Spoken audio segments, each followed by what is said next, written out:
Halo semua, perkenalkan nama aku Vivi. Kalian bisa panggil Bi atau Vivi.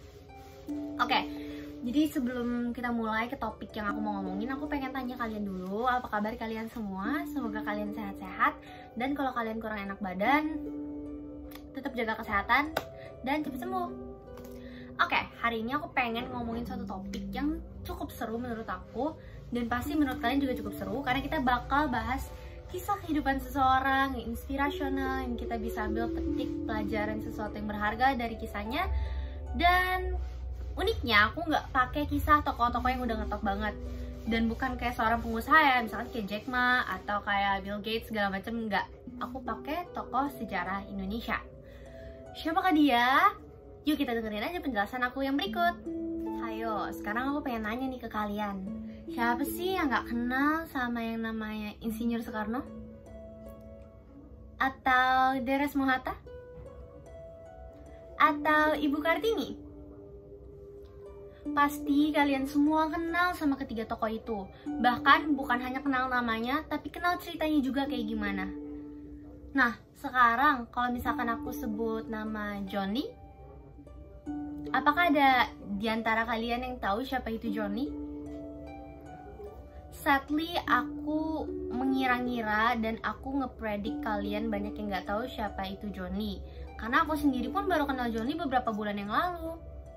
Nah, kenapa bisa? Karena Johnny ini jarang sekali dimasukkan ke dalam buku sejarah.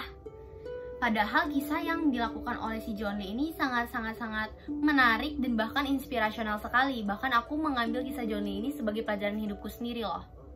Nah, gimana sih kisahnya si Johnny? Yuk kita simak. Berawal dari suatu wilayah namanya Manado, Sulawesi Utara.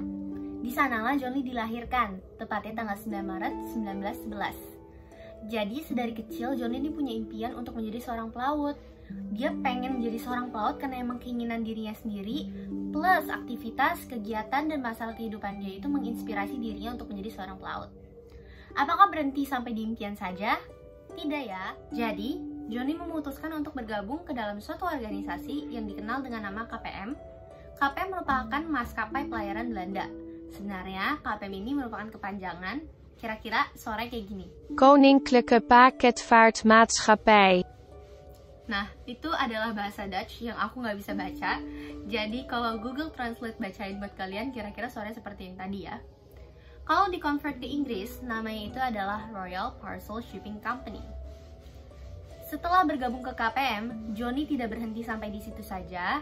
Dia berjuang untuk menunjukkan kinerja terbaiknya, bahkan banyak orang yang menganggap beliau adalah seorang yang profesional sekali. Nah, kejadian tersebut terjadi sebelum kemerdekaan Indonesia.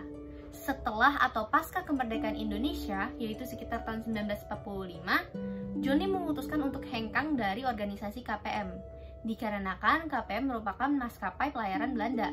Dan tentunya setelah kemerdekaan, Johnny ingin berpihak kepada negara Indonesia. Pada akhirnya, Johnny bergabung ke suatu organisasi yang dinamakan dengan ALRI atau Angkatan Laut Republik Indonesia. Jeng jeng jeng jeng. Ya, masa yang menegangkan pun datang, yaitu di sekitar tahun 1947 dan 1948, Belanda melakukan agresi militer. Tepatnya, Belanda ingin melakukan blokade wilayah udara dan laut di Indonesia.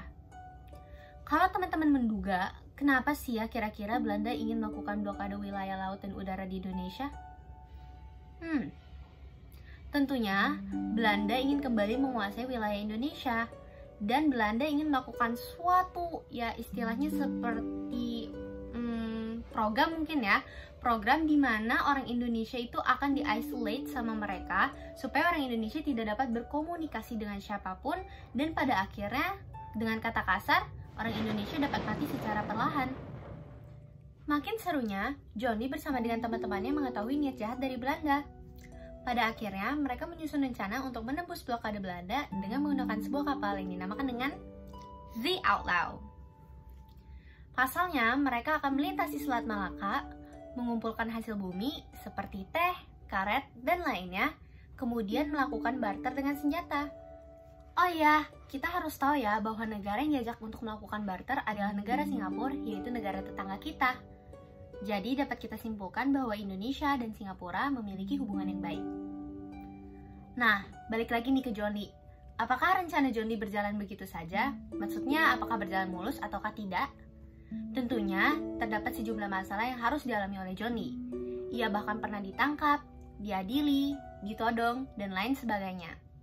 Tetapi, Johnny tetap berhasil melewati permasalahan tersebut karena, menurut pendapat saya sendiri, Johnny merupakan seseorang yang sangat beriman dan ia percaya bahwa Tuhan akan selalu memberikan jalan yang terbaik untuk Johnny. Karena itulah, ia dapat melewati berbagai macam rintangan dan permasalahan dengan baik. Terus kalau misalkan kalian bertanya, terus gimana endingnya? Apakah berhasil atau tidak? Ya, Johnny berhasil untuk kembali merebut kemerdekaan Indonesia yang sudah hakiki.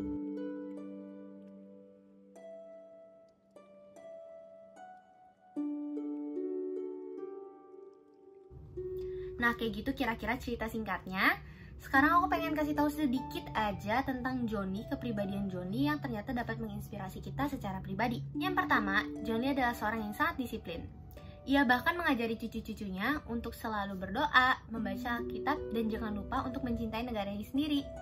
Wah, keren banget gak ya? Yang kedua, Johnny adalah seorang yang pekerja keras dan pantang menyerah. Ia mengajarkan kepada kita untuk selalu berjuang melewati segala permasalahan, melewati segala rintangan, dan kita harus melakukannya dengan hati yang jujur dan yang tulus. Yang ketiga, Johnny mengajarkan kita untuk tidak bersikap diskriminasi.